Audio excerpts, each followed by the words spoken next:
A heckler interrupts a speech by President Obama on the U.S. drone program and the future of Guantanamo with some salient questions. Did he answer them? You're watching Inside Story Americas from Washington.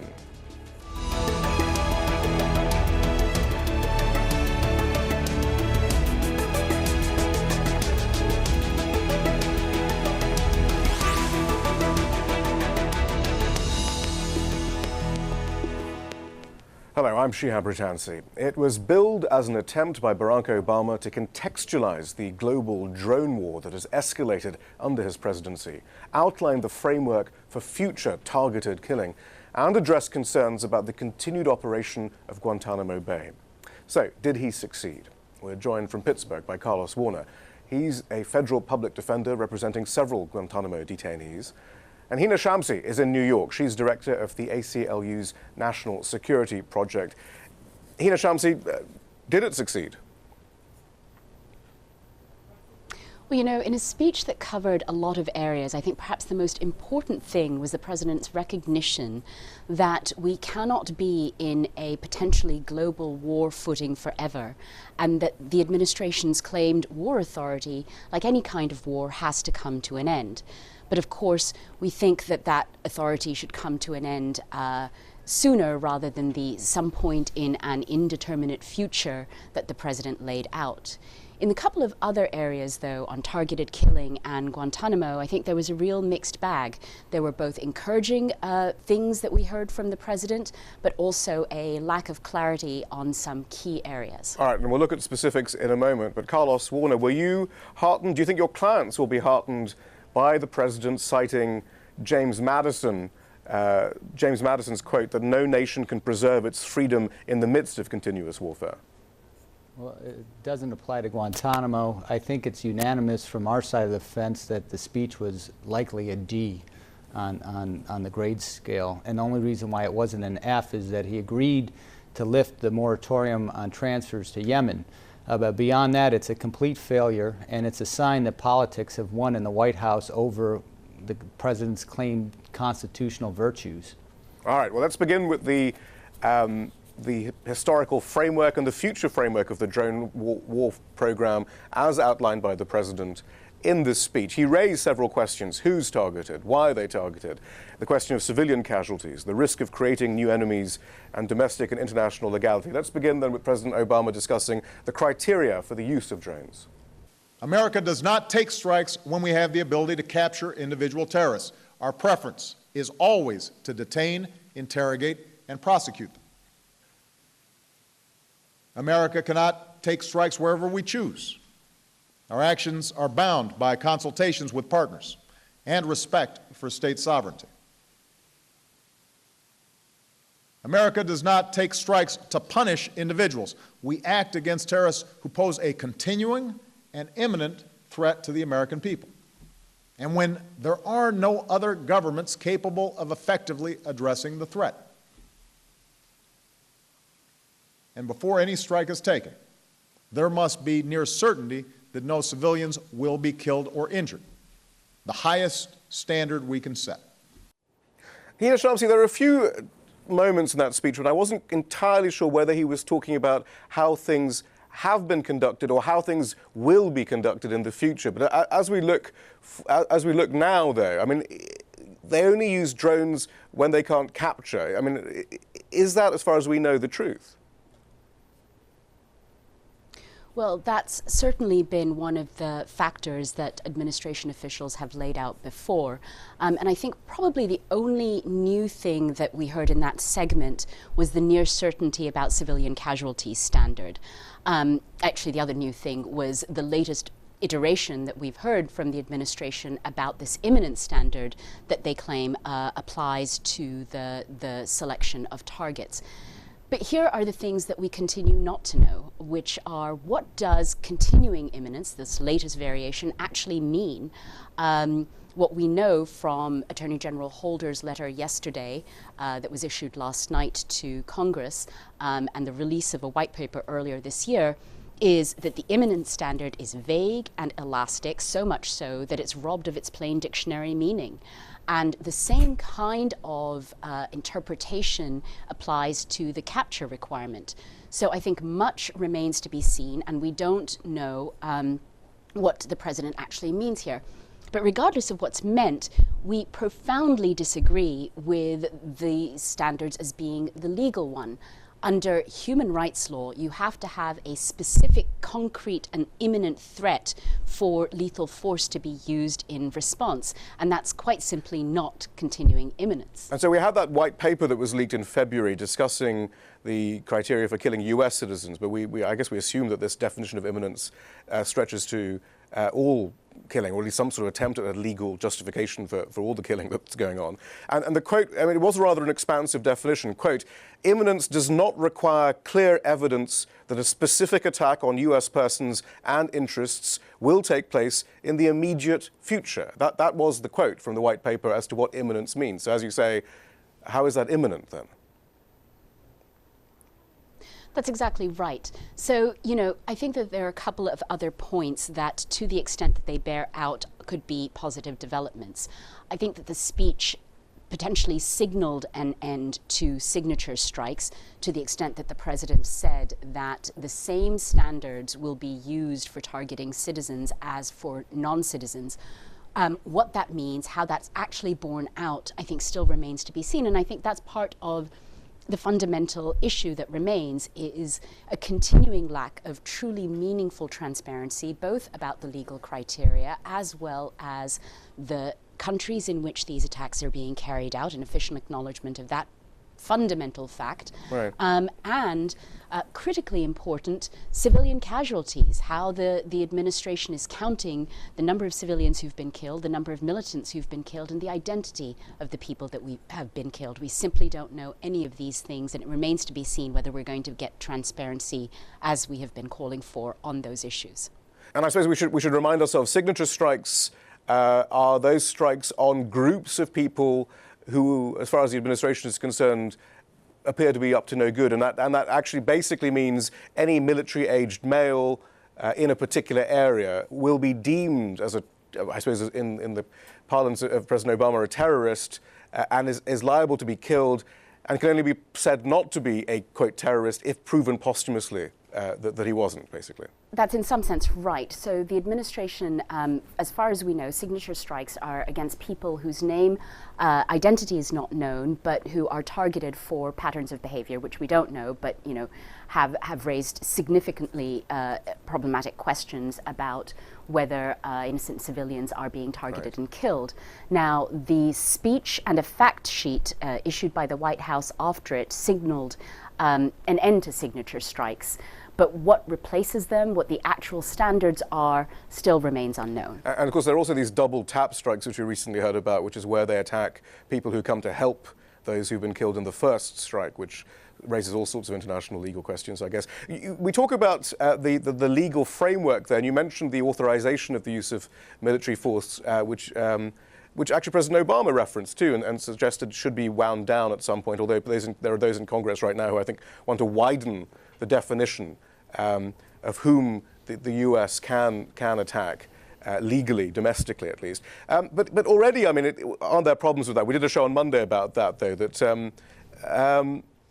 already the administration does feel it can attack anyone pretty much anywhere, even though it was rather narrowly drawn in the aftermath of September 11th to only talk about those who either committed the September 11th attacks or harbored them. So, I mean, there are problems there right now, actually, as we speak.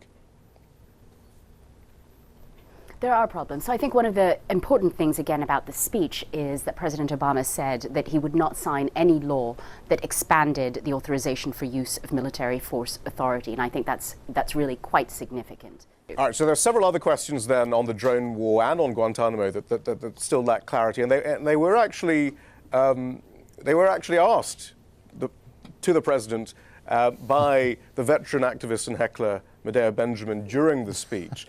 And President Obama said, look, this woman is worth listening to, actually, in fact. So let's listen to the specific questions that she asked and then ask whether the president did actually answer those questions. Here's Medea Benjamin. How about Abdul Rahman al-awlaki, 16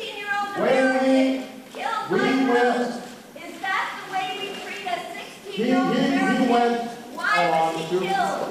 Can you tell us why al-awlaki was killed? Can you tell Muslim people their lives are as precious as our lives? Can you take the drones out of the hands of the CIA?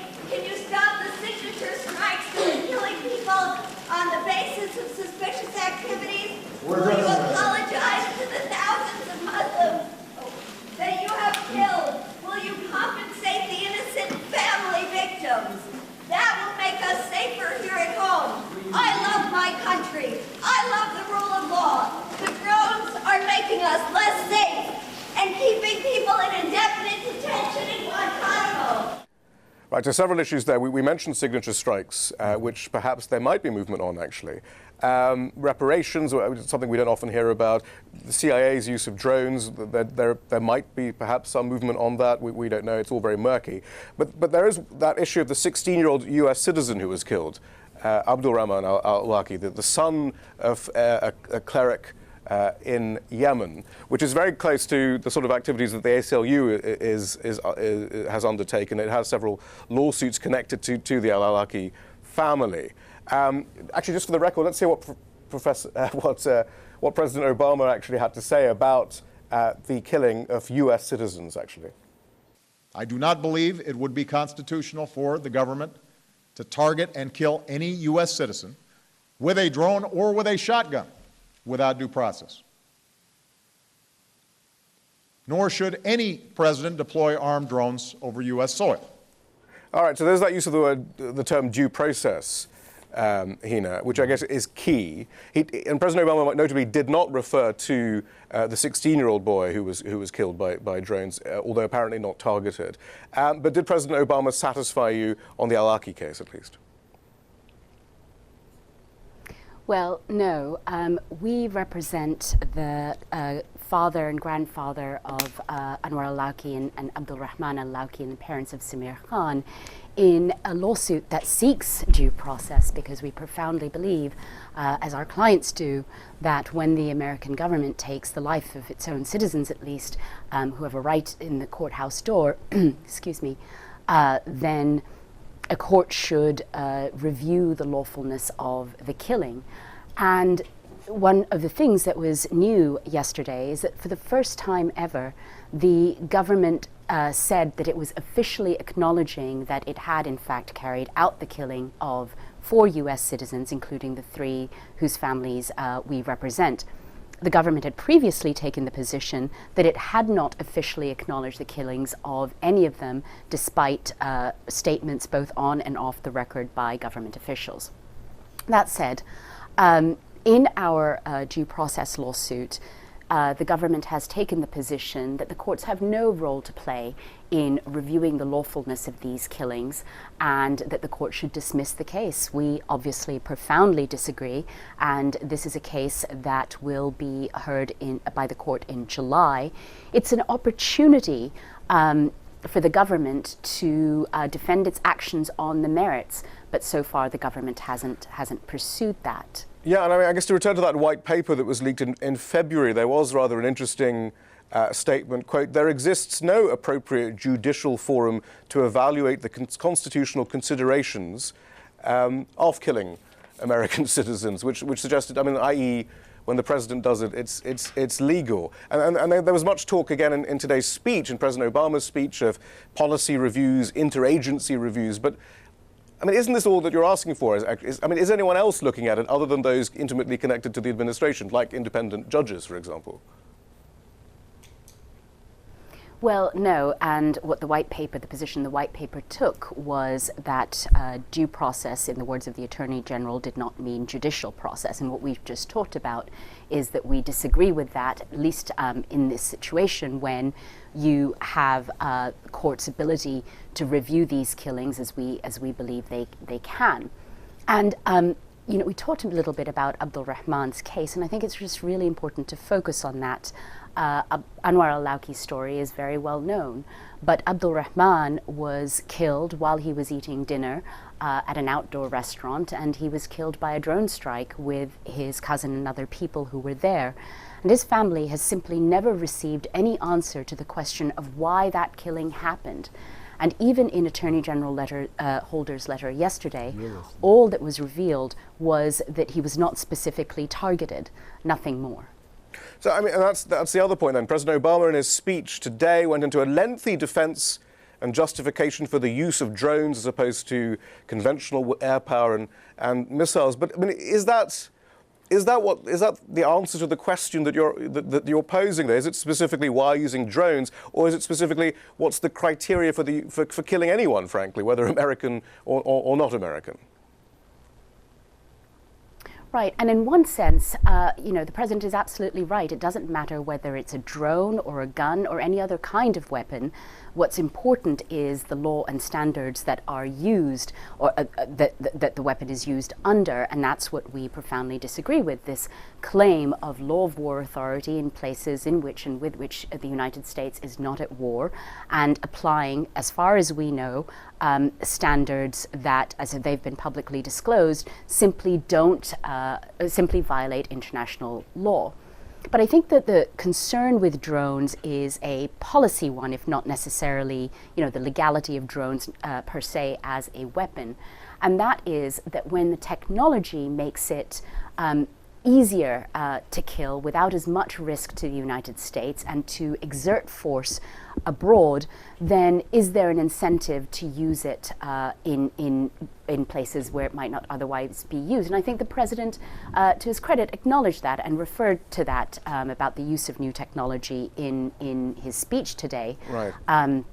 The issue continues to be, however, that the rules are far too broad and expansive. So with a view to that, then, the president said the following, suggesting that he's open to suggestions on how to be more explicit in the guidelines that govern drone usage. Going forward, I've asked my administration to review proposals to extend oversight of lethal actions outside of war zones that go beyond our reporting to Congress. Each option has virtues in theory, but poses difficulties in practice. For example, the establishment of a special court to evaluate and authorize lethal action has the benefit of bringing a third branch of government into the process, but raises serious constitutional issues about presidential and judicial authority. Another idea that's been suggested, the establishment of an independent oversight board in the executive branch, avoids those problems, but may introduce a layer of bureaucracy into national security decision-making without inspiring additional public confidence in the process. But despite these challenges, I look forward to actively engaging Congress to explore these and other options for increased oversight. Hina Shamsi, these are sort of examples or the sort of ways forward that you would advocate, then a special court or an independent oversight board? Well, an independent oversight board, I think the president is right, would establish a layer of bureaucracy and do nothing to address the concerns about the program, which is its excessively broad, unlawful scope. And I think that there would be real issues with what some have offered up as a special, drone court for review of killings before the fact. I think that there are significant constitutional issues that people have raised, the kind of secrecy of the process that would result. And really, I think the problem with a potential drone court would be that it would, if it were even to work, and I don't think there's a basis for it to work, it would really entrench the unlawful scope of the program and not address the issues with the unlawful scope. The concern here is that the standard that the administration claims, this imminent standard, this placement of people, at least at the beginning, on lists for long periods of time, that's simply not permitted under international law. There would be no necessary need for these mechanisms. They wouldn't be even feasible if the administration were to abide by law, which essentially states that the use of lethal force is strictly limited to situations in which there is an actual specific and concrete threat, and under which, by definition, prior review would not be feasible. All right, well, let's move on to Guantanamo Bay then. And the president announced several new initiatives. Let's hear what he had to say. I have asked the Department of Defense to designate a site in the United States where we can hold military commissions. I'm appointing a new senior envoy at the State Department and Defense Department whose sole responsibility will be to achieve the transfer of detainees to third countries. I am lifting the moratorium on detainee transfers to Yemen so we can review them on a case-by-case basis. To the greatest extent possible, we will transfer detainees who have been cleared to go to other countries. Where appropriate, we will bring terrorists to justice in our courts and our military justice system. And we will insist that judicial review be available for every detainee. Carlos Warner, moves in the right direction. No, unfortunately, none of them are. They sound good to the American public, but for those of us who know Guantanamo, we know that all of them are false promises again. And I'll take them one at a time. Taking individuals to the United States for trial is one thing, but putting them in a military commission where it's demonstrated that it's a kangaroo court, that it's not controlled by the judge, that the defense emails are accessed by the prosecutor, the defense can't have files, that in fact the colonel, I guess this Colonel Bogdan, in fact perjured himself according to the CIA, or excuse me, according to the defense attorneys in the military commissions. It's not a real court. So the solution is bringing them to the United States, putting them in an Article III court, a proven court, one that's respected by international law. The second element, the idea that somebody's going to be appointed at the State Department, we had somebody in the State Department for years. And there's an individual in the Defense Department. And the problem is that these individuals point at each other. And they claim that they can't close Guantanamo because the other one isn't doing the job. So we've said from the beginning, and I've said behind closed doors for years, that we need an official in the White House. Senator Feinstein said that we need an official in the White House. So did Senator Levin.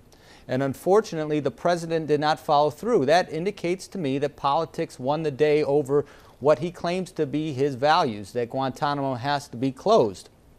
So the bottom line is, again, he hasn't done anything that will end the hunger strike, and he hasn't done anything that is going to move the needle in a real way on Guantanamo. Taking the executive order off, barring transfers from Yemen, is important, and that's, again, the only thing that might save the day, but it's not saving anything because nobody's going to be transferred. I believe he said that he was going to do his best to have that every person have their case examined. These cases have been examined for years.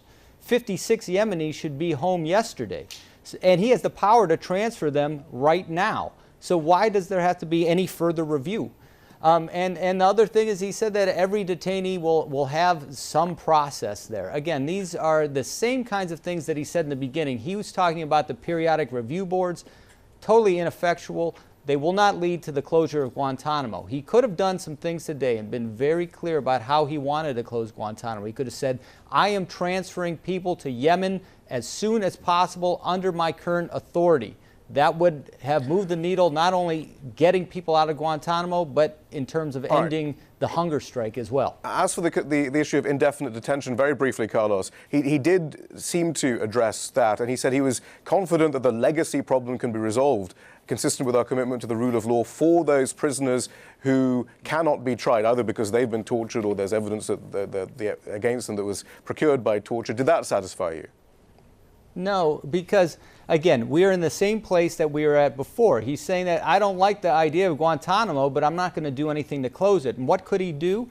He could say, we're going to either try or release these individuals. You're not going to go in front of the American public and say that, well, you know, there's some evidence, but we can't use it in court. No, that's contrary to who we are as a society. As a society, if you have evidence, you present it, you prove guilt beyond a reasonable doubt, the person can be held for life. But that's not what he's saying. He's saying, we think they might have done some things, but we don't know, and therefore we're going to give them some sort of review process. That's an out for him. That's, again, him telling the American public that he's going to do what he can do, but there's really not much that he can do, unfortunately. Carlos Warner, thank you very much. Hina Shamsi, thank you as well. And that's all from the team in Washington, D.C. for now.